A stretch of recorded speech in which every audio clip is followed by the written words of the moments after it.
You think you know what you're getting into. You think you've planned for everything. We'd spent weeks mapping out the restoration of this mast, but you can't plan for this. That smell, that damp, mushroomy smell. It's the smell of death for a wooden boat. This wasn't just a soft spot. This was a tomb. The heart of the mast, the very soul of the Sea Serpent, was rotten to the core, and we were miles deep inside a piece of timber we couldn't just replace. The entire project, the entire boat, was now hanging by a thread. This is the Sea Serpent. She's not just a boat, she's a whisper from the past. Built in 1923 in a small Norwegian shipyard, she was crafted from oak and pine, following traditions that stretched back centuries to the time of the Vikings. Her name wasn't chosen by accident. In Norse mythology, the Jormungandr, a great sea serpent, encircled the entire world. This vessel was built to do just that, to chase horizons. She was a trading vessel, hauling timber and salt across the North Sea. Her two masts, carved from single colossal spruce trees, powered her through unforgiving storms and icy waters. They were her engines, her lifeblood. But time, like the sea, is relentless. After decades of service, she was sold, resold, and eventually forgotten, left to die in a muddy creek, her history dissolving with every passing season. When we found her, she was a ghost, a floating wreck. But we saw what she could be again. We saved the hull, rebuilt the engine, but the mast, the mainmast, was a different story. It was a relic, an artifact of ancient woodworking. You can't just order a new one. To save the Sea Serpent, we had to save her heart. And it was waiting for us, in the workshop, holding a dark secret. From the outside, it looked okay. Decades of old varnish had failed, letting fresh water seep in. The wood was gray and weathered in patches. The first step in any restoration is investigation. You look for the obvious signs: discoloration, softness, a hollow sound when you tap the surface. The base was the first red flag. It had been sitting in a poorly drained mast step, essentially a cup collecting rainwater for years. The meter was off the charts. But we thought the damage was localized. We thought we could cut out the bottom few feet, scarf in new wood, and be done. We were wrong. Wood doesn't just rot because it's wet. It rots because fungus, a living organism, finds the perfect conditions: moisture, oxygen, and wood fiber to feed on. Spores are everywhere, waiting.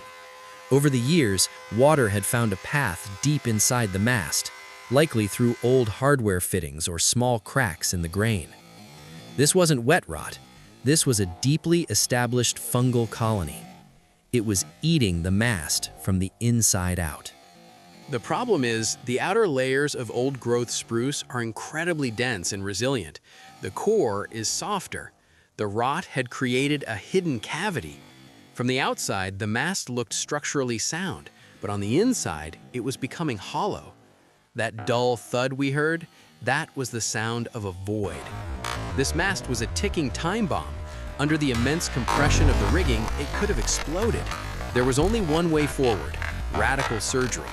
We couldn't split the entire mast. It was a single, priceless piece of timber. We had to cut out the decay, chase every last trace of infected wood, and hope we had something left to rebuild on. This is the point of no return. You cut too much, and you lose the structural integrity forever. Every time we thought we'd found the end of it, we'd find another pocket of decay. It was a maze of rot.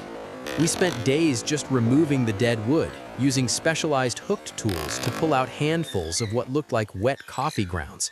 The mast looked like it had been attacked. It was heartbreaking. And then this happened. A moment of carelessness, a hidden fault line in the grain, and a huge section just let go. We stood there, in silence, for a long time. This was the moment I thought we'd lost it. The mast wasn't just wounded anymore. It was crippled. The clean, straight lines were gone. We had a gaping hole and a pile of splinters. You can't quit. You take a breath, you drink your coffee, and you make a new plan. The splinters were useless, so we had to meticulously shape new pieces of Sitka spruce. Each patch had to be a perfect mirror image of the void, following the curve and taper of the mast. This isn't carpentry, it's sculpture. We used modern epoxy, a concession to the 21st century. It fills any microscopic gaps and is stronger than the wood itself. But the clamping, that was pure old-fashioned brute force. We used every clamp we owned, and then we used rope, twisting it tight to force the new wood into the old. For 48 hours, we couldn't touch it. We could only wait and hope the patient survived the surgery. This is the moment of truth, the moment you see if the patient has accepted the graft. It was ugly, but it was solid. The joins were tight. The monster was alive. Now the artistry begins. The goal is to turn this patchwork repair back into a single seamless spar. It's hours and hours of shaping and sanding, feeling the curve with your hands, making it fair and smooth. You're not just removing wood, you're revealing the shape that was always there. The scars are part of its new story. They tell of its near death and its revival. With the shape restored, we fed the wood. Coat after coat of penetrating oil, seeping deep into the grain, protecting it from the inside out. Then 6 coats of varnish, each one building up a mirror-like finish. This isn't just about making it look pretty. This is its armor against the sun and the salt. This is its future. When the final piece of bronze went on, we finally stepped back. It wasn't an old, repaired mast anymore. It was the Sea Serpent's mast, reborn. There is no feeling quite like it. The moment the mast is stepped, the boat has its heart back. It stops being a hull and becomes a sailing vessel once more. It's a vertical line connecting the sea to the sky, a conduit for the wind. Every scar on this mast tells a story of ancient craftsmen who first shaped it from a tree, of the storms it weathered, of the neglect it suffered, and of the hands that brought it back from the brink.